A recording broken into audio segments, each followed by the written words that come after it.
G'day, Mike here for another episode of Mike's Making Munch. Sorry that I missed making the video yesterday. I'll put an explanation up on the meme page on our Facebook. So if you want full explanation, that's where you need to go. So sorry about missing out on that. I've been doing philosophy this term at college. I've been really enjoying it. I always really enjoy philosophy. I don't know if it's just I enjoy the lecturer or I enjoyed the bit where we covered Rene Descartes and talked about Rene Descartes for like two lessons. So that was maybe 4 hours, something like that on Rene Descartes. Nice.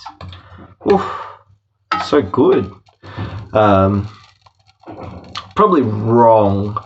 I guess my response to what Rene Descartes said was, we don't really have enough reason to actually doubt.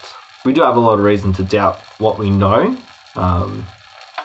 sure. So we can't really say everything absolutely, but there's a lot of things where I'm like, someone says, "What's the time?" I'm like, I checked the time before and it was 1 o'clock and it feels like it's half an hour later now, so I'm going to say 1:30. And that's not, I've got no certainty. I'm saying 1:30 and I've got no idea if that's true or not. It's just like, I've got a range. If I answered it and then someone said, well, actually it's 5:30, I'd be like, wait, what has just happened to me today? I assume you haven't just misspoken as per, but yeah, there's degrees of doubt is I suppose what I'm saying, and Descartes doesn't exactly weigh us with a lot of doubt. So there's an amount of doubt to everything that we encounter, sure, an amount, but not to an insurmountable amount of doubt. But it raises interesting questions of like, how real does God need to make the world? But real enough, that'll do.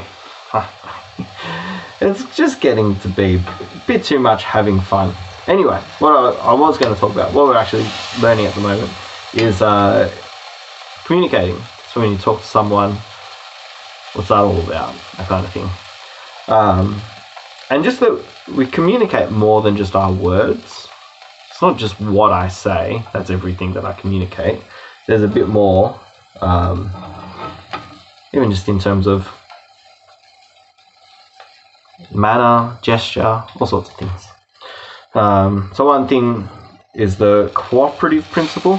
All of this I should tell you. Our readings for philosophy this term have been YouTube videos. What? Just watching YouTube for 10 minutes, that's our whole reading. Delightful. Anyway, so cooperative principle. So that means when I say something, like you as the listener will actually try to figure it out, that you'll do what you can to figure it out. So, yeah.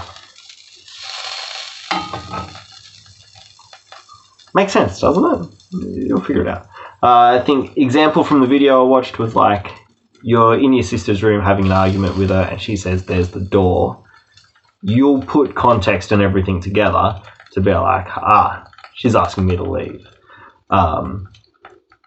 Yeah. Makes sense. Simple. But then when you're communicating, so cooperative principle, that's for listeners, but when you're the one who's speaking, what are you meant to do? And then there's like 4 maxims or something, or 1,000 maxims, I don't know, 4 categories. Number 1, quantity. Don't say too little. So saying there's the door, that's kind of saying too little, because she's saying, I want you to leave through the door, but just saying there's the door, it is saying too little, but it's not as well. So you shouldn't say too little, shouldn't say too much. pretty basic quantity things. Don't do not enough and don't do too much. If you go on forever explaining something, like saying, excuse me to your brother, I would love it if you would leave this room of my domicile because it gets too much, too crazy, that's not actually helpful for us communicating. And that's kind of the thing, like when you're communicating with someone, there's an amount of working together that's going on. So that was quantity. Then quality.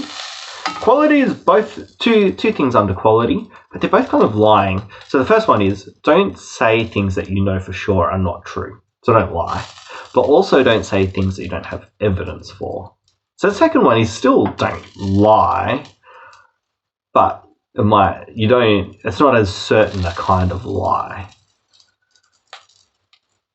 So saying, my friend Luke ate sausages for breakfast. It's not a straight up lie because I don't know that Luke didn't eat sausages for breakfast. Maybe he did. But I also don't know. So it's, getting into that sort of area where it's not a straight up lie, but it is kind of. I'm just making stuff up. It doesn't have anything to do with anything. So essentially, quality, you speak the truth. Then there are just things about manners. Be nice, use nice words, that kind of thing. And then there was a bunch of other stuff, like you want to be relevant, you want to stay on topic. Yeah, stuff like that. So obviously I've learned that super well because I did a reading, which was a YouTube video. Brilliant. But I found that so helpful. Like it's more screen time, but it's low intensity screen time. I think a lot of the stuff in lockdown that's a difficulty is the intensity of screen time, that you're having just this really intense interaction with all these people. Like you've got your whole class group there together, you're all interacting. It's really intense, but then it's also not really good quality time with people. So I feel like it stacks up a lot of quantity of time with people really quickly, because in 1 minute it's not just me and one other person, it's me and 40 people. So it stacks up to like not really 40 people, because you don't feel everyone's weight the same, but yeah, anyway. So yeah, but then it's also not good quality time with people because it's not actually in the same room. It's not good time with people. So yeah. Anyway. Nice. So yeah, it was good thinking about how we communicate with each other. How does that work? I think there's a lot about shared stuff. Like that's all of what memes are, is just like you and I have had this common experience. Often it's you and I have had the common experience of watching The Office. And so we remember this moment in the show and all the feelings attached to it, and then we can communicate by sort of taking that picture, reapplying it to something else. But like you can do that with real life experiences as well. People make jokes and keep the jokes going, keep making references back to some certain moment of your lifetime. Good stuff. Oof. The pan is a bit thin on oil today. But yeah. So meaning is just building connection with people by continuing to refer to common experiences. It's good stuff. I like it. It's good kind of relating. But I think, again, the problem is if all you're relating is through The Office, it's not the best quality personal time that you're ever going to have. That said, I've been watching a lot of The Office lately and I've been enjoying it. So I don't know. That's nice. I like it.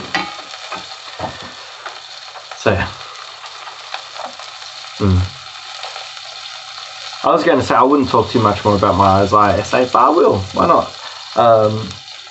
I've got like 1,000 words left to go, which that's 500 words for intro and conclusion. So about 200 words intro, about 300 words conclusion. Something like that. I don't know. We'll see. And about 500 words, 300 words talking about what Isaiah says about, I don't know, I've broken it down real weird. Anyway, so I probably need to write about 300 words about the implied agency of the word of Yahweh in Isaiah and how that comes about to be the person of Jesus. Is that a fair movement to make, or should we more restrain it to the word not only from God but about God? That's the question. I think I will talk about 1 Peter 1 in that. That'll be good.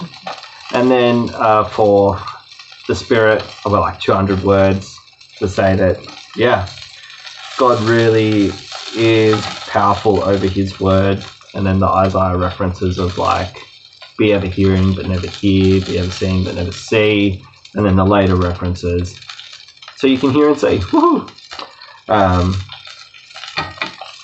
Yeah. It'll be a good time. Let me turn the pen off. Yeah. So hopefully I can just fart those words out and just be done with this soon. I don't know. This year I found writing essays just get real sick of them on the day that they're due. Done with them. Anyway. I'll get it in. I'll get something in. Even if I submit what I've got at the moment. If I submit what I've got at the moment, I will be asked to resubmit. I need to add more. But I'm not too far off. Not too far away. It'll be alright. Anyway, have a beautiful weekend. And I'll see you next Monday for some more Making Munch with Mike. Until, I don't know, forever, whenever this lockdown ends. Have a good one. I'll catch you later. Bye-bye.